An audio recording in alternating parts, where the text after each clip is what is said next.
What up, everybody? Is this week 122? So BLAQ. for me, this is a very passionate section for me, and I'm very honored that they, use my song as a stepping point for a question. I just put in my IG feed, the Spotify to Deaf to Mindless Music. I believe that that is my greatest ministry, is my creativity. The album is created to heal people, and that's what is there. It's got songs like Warrior and Message from God, and That's Okay. But I'm gonna give you this part because I want to go in section because it's real deep for me, and I think that when you come to a place of your passion, that's when you know who you really are. So for me, this is very important. You don't like me, and that's okay. I'm not worried about you anyway. It's cool with me. I look in the mirror and I love what I see. I walk with my head held high, let my nose touch the sky. I'll never look down. Nah, I'll never look down.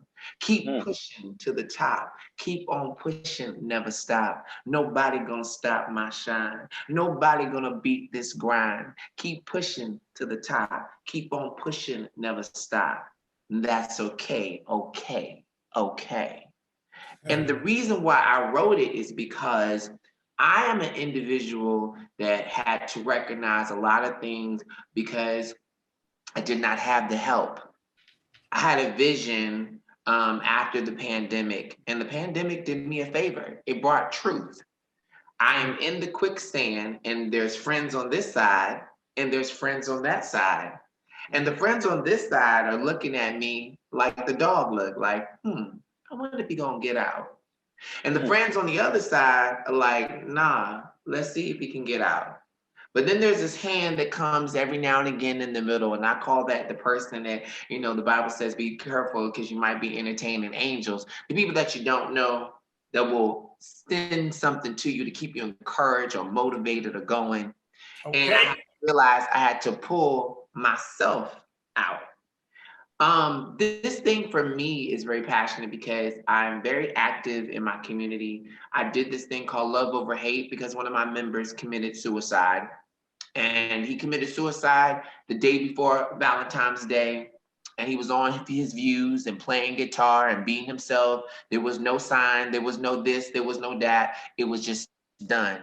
And I remember just beating myself up because, I'm very much, like I said, I found out I'm an empath and taking on people's problems was not good. But this is on my journey of finding self. And I was like, why? What's going on? And the hardest thing that people have to understand is the journey of self-love. It's deeper than most because it's the acknowledgement of what you lack before you acknowledge what you have. So I did this test and I talked to differently capable earlier, and you may not want to do it, but I was ready for it. So I'm sharing this because somebody might hear this. I gave my friends, my enemies, and my in-between a little survey, and I said, what's two positives about me? What is two negatives about me? And what do you think is holding me back? When I got all 56 of them, because they responded quick, I had to prepare myself. But the thing was, there was one thing in there that was the same. And you have to pay attention to consistency. And they kept saying, Kamani, you always, put people first. You don't put yourself first. You're always helping out people. And I was like, this is amazing because it's kind of like, well, y'all the same people I'm helping. I got confused. I was like, well, y'all the ones I'm helping. And what's going wrong? What I realized is those that usually have a problem with self-love and are depressed, they are depressed because they don't know how to love themselves. So the first thing that you need to do is invest in yourself. That's number one. Invest in yourself means go and find out the things that you really love about yourself and find out the things that you feel like you need to work on. Don't say you don't like, because we have things about ourselves that we just need to work on. Sometimes it could be health. Sometimes it could be education, whatever it is, things that you would like to work on, but you have to start investing in yourself. So the best way that I can give you this example is find a friend that you invest in. Come on, and I'm gonna say it again. Find a friend that you have invested in and think about all the things that you did for your friend, and you become a friend to yourself and invest in yourself the way you invested in your friend. Because a lot of times we give people advice, but we don't give them proper solution. You know what I'm saying? And you're talking to someone that has dealt with depression, thoughts of suicide, low self-esteem, talk bad about myself. So I'm here because you got to be transparent. So I had to find a friend that I really loved and believed in. And I started looking at all the things I did, how when he would feel low, I was like, no, you can do this. These are all the stuff that you can do. And I said, well, why can't I tell myself the same thing? So that comes from the inability to be nice to yourself. I'm going to say it again. The inability to be nice. For some reason, we don't want to give ourselves compliment because we're told not to compliment ourselves because that's being cocky. We're told not to give ourselves praise because that's just being overconfident. That is how the world sets up people to fail, because you have to encourage yourself. My mother had 4 tumors on her brain, cancer throughout her body. Not one time did I see my mama cry. And only to the end where she was in real pain. But even then, she was like, oh, I'm fine, baby. What I learned from my mother is perspective. The reason I'm such a hard worker and I'm so driven is because you can either look at the glass half empty or half full. That is the biggest problem with self-love. You either see yourself half empty or you see yourself half full. But it's time to either erase both of those and say, my glass should be overflowing. No one said it's like this, because we go half and half. You should be not half of anything. When you're in a relationship with somebody, you should be one whole person and they should be one whole person, and you come together to be a whole couple. You should let your glass overflow. Let the water run over. The thing about me before I became a full-time artist was I didn't know that I was gifted. I've been in movies. I'm a model. I sing. I dance. I'm about to be a drag queen in 2 strips, because I have a wish list. And I watched Billy Porter, and it was kind of interesting because I heard somebody say, well, Cabana, you can't be doing all that stuff. Well, this is how I eat. This is how I pay my bills. I'm the CEO of my life. And everyone needs to sit down at the table of truth and find out, what are you the CEO of? Whether it's one thing or 5 things, and begin to take the journey of investing, encouraging, and building yourself.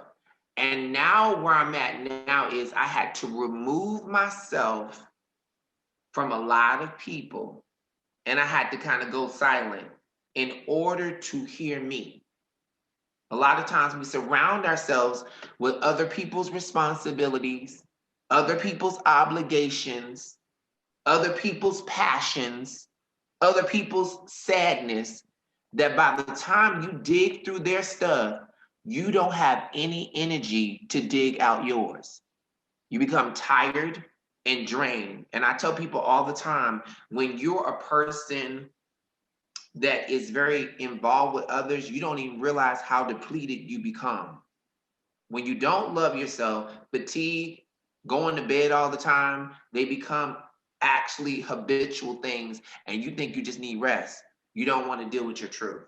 So all the reason I'm saying all this kind of stuff is because the one thing that I do well is I protected my innocence. I am the Peter Pan, the Black Peter Pan. Like I told him yesterday, I am that goddamn dude. And it took me a long time to get here. I love being simple in the sense of I don't need a lot to be happy. I don't need to go to the club. I like bowling. I like walking in the park. When you start to fight for what you love about you, then what happens is no one can deny you. They can either walk away or they can accept you. But what we do 99% of the time is we allow people to validate what they cannot understand. You have to live out loud your truth. You have to live it out loud. And I'm gonna be honest, this is just starting, like I said before about my book, Flight of the Butterfly. I'm about to burst out of my cocoon, but it took all of these years, and like Graffiti Bleu, all the disappointments, all the failures, all the misunderstandings, all the backstabs, all the lies for me to finally fight for me. And that's what we don't really tell people. You gotta fight for you. You gotta fight for who you are. And when you fight for who you are, guess what? It's just like Little Nas. I may not agree with everything, but what I love the most is he's gonna be himself. And you gonna either get with it or not. He gonna figure it out himself or not. And that's where it needs to be. Don't be gray with people when it comes to you. Be black or white. You know, even the Bible says he don't do the in-between thing. If people in between in your life, tell them, you know, not in this season. I'll come back to you.